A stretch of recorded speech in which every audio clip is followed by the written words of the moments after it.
Welcome to my basement. Apparently the keyboard on my Atari 800xl has gone bad.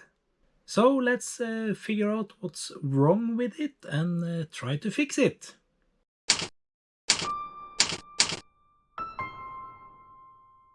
Okay, so on the bench I have my Atari 800xl. I bought this machine from Germany and it was sold as fully functional and it has been for about 2 years. So when I turned it on the other day to test my wireless Atari controllers on this machine, it had developed a fault. As you can see, we are at the prompt like we should be, but the machine is outputting zeros.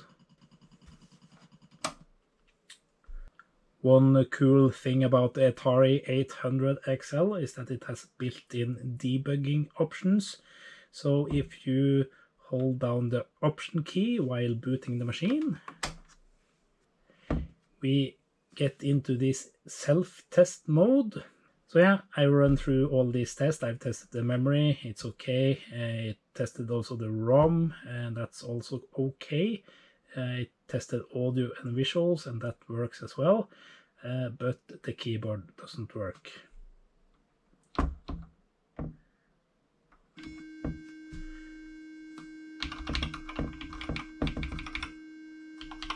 But it's not completely useless, because I thought it was the 0 key that was stuck. But here you can see on the keyboard on the screen that it's actually the O key. So as I said, I bought this machine as fully functional, and it has been functional for 2 years at least. And it's also probably the only computer from the 80s that I haven't opened up. But yeah, I guess that day is today. Let's try to figure out why the O key is stuck.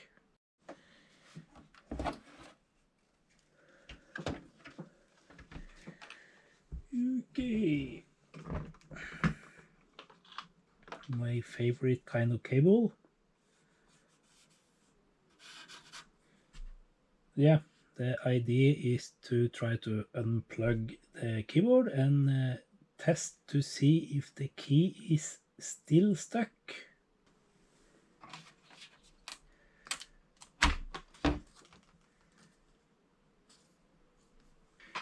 So yeah, as you can see, the keyboard is not emitting the O's anymore, so we have a machine at the ready prompt just waiting for input. If you get random key presses while the keyboard is disconnected, it might be the poker chip that's damaged. So I guess it's the keyboard that's funky, so we will have to remove a gazillion of screws. So in theory there are 4 screws to release to get the keyboard from the case, at least. It's the screw titled BS, not sure why, but yeah, let's unscrew the keyboard.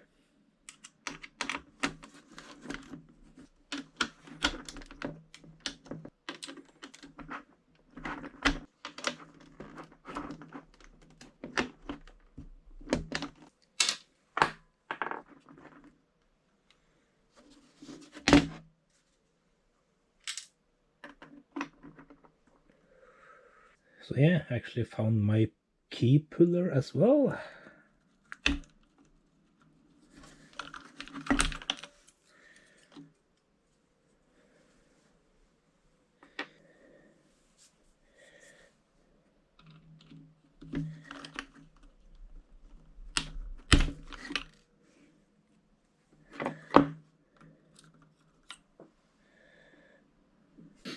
So this is how it looks underneath. The small spring will push on the membrane. The membrane is 2 layers, and the top layer will touch the bottom layer and you get continuity, and this one will just yeah, make the key feel more nice, I guess. So what is happening in my case, I think, is that the two layers of the membrane actually touch, even though the spring isn't putting any pressure on it. And I have seen some people online struggle with this, and they ended up having to buy a new membrane. They are not extremely expensive, but given that I also have to pay postage and toll, it will be about 50 euros, I think. So yeah, now that I have removed the key and the spring that might have put some pressure on the membrane, I will just hook it up to the computer again and see if the key is still stuck. So yeah, I hooked up the keyboard and put something underneath so it doesn't touch the shielding, just to be sure. Okay, so removing the key actually fixed the problem. Let's insert it and see. And now my spring disappeared, of course. So after an hour I finally found this spring again. Yeah, when hooking up the computer I accidentally dragged the video cable over the spring and it sprung away, I guess.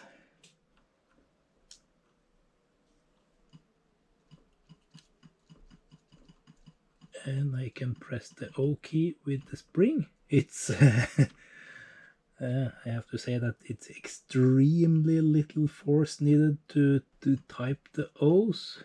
But yeah, let's try to reseat the button and see if it works.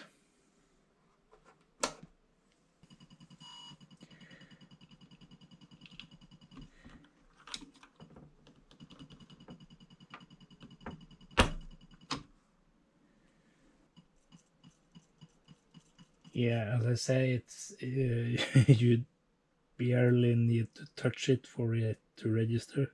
So putting this back on puts just enough force on the middle spring to make it register the key presses.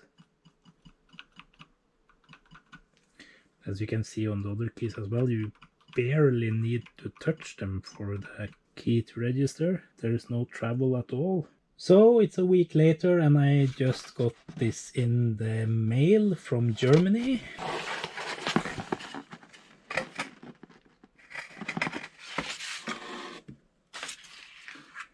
Yeah, as you can see, it's the new membrane. So you're supposed to fold this one on top of the other one and put this in between. And I guess it's as easy as folding it on top. And you can see the contact points are lining up, and this extra membrane in between here is what keeps them separated until you push the button. Looks like the screw on this end are different. They at least have a different color.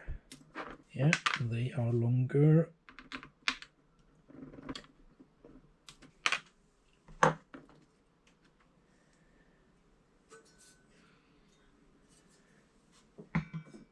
The membrane looks okay, so I'm not sure why it's suddenly making contact all the time. As you can see, the springs are here underneath each key. Just have to make sure they are all in place and not trying to get away.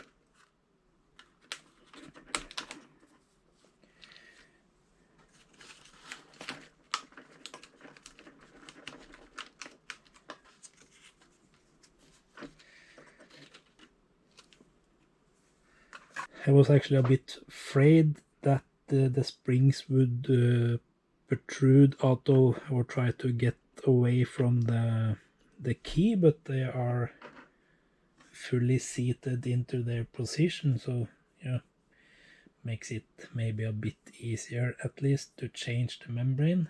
Some of the traces are maybe a bit black, corroded. You can also see on here some of them are discolored. So the new membrane should be folded like the old one. It should probably be there.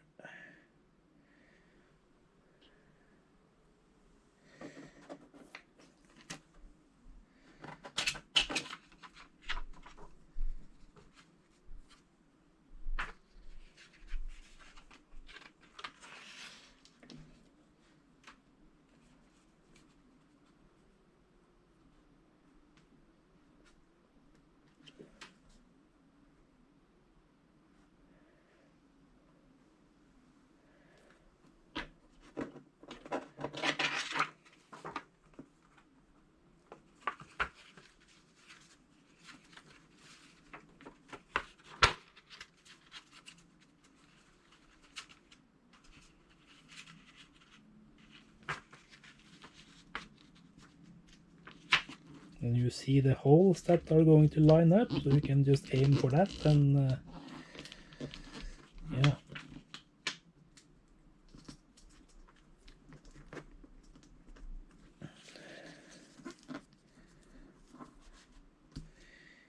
Like that-ish. And then we should try to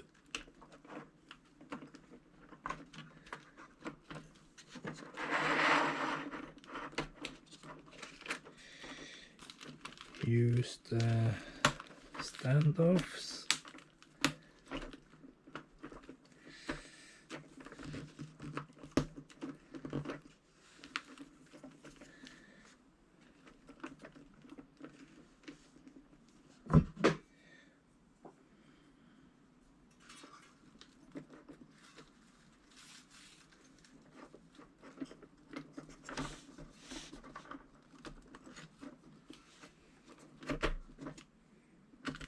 Yeah, they lined up. We will tackle the one on the left afterwards.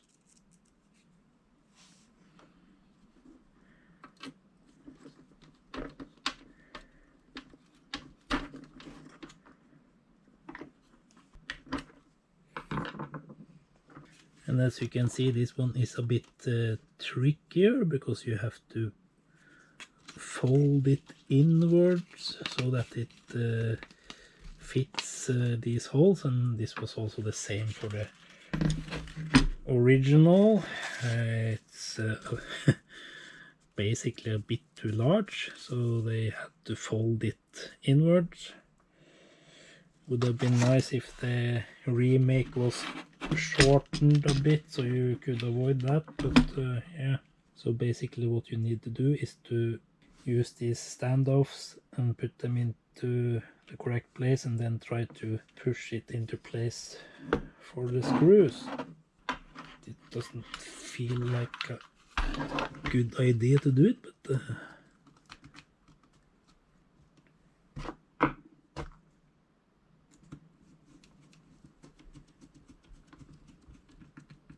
so in theory that should be it. Okay, so I have hooked up the keyboard and also hooked up screen capture. So let's power it on and see if it works. Yeah, we have a stable prompt, not outputting O's at least. And the O button actually works. Wow. Nice! As my good friend in retro, Eivind, can confess to, I was not very keen on changing the membrane. I worried that keeping everything in place while changing the membrane would be hard. But in the end, it wasn't really that much to worry about. I used less than 30 minutes to change the membrane, and now the keyboard works great. There are actually do-it-yourself projects to change the keyboard to a mechanical keyboard. And if you're into a real adventure, I'll leave a link in the video description so you can check that out. For now, I'm just happy my Atari is fully functional again, and I'm sure the new membrane will serve me well for decades to come. If you like content like this, please be sure to like and subscribe, and I do hope to see you next time.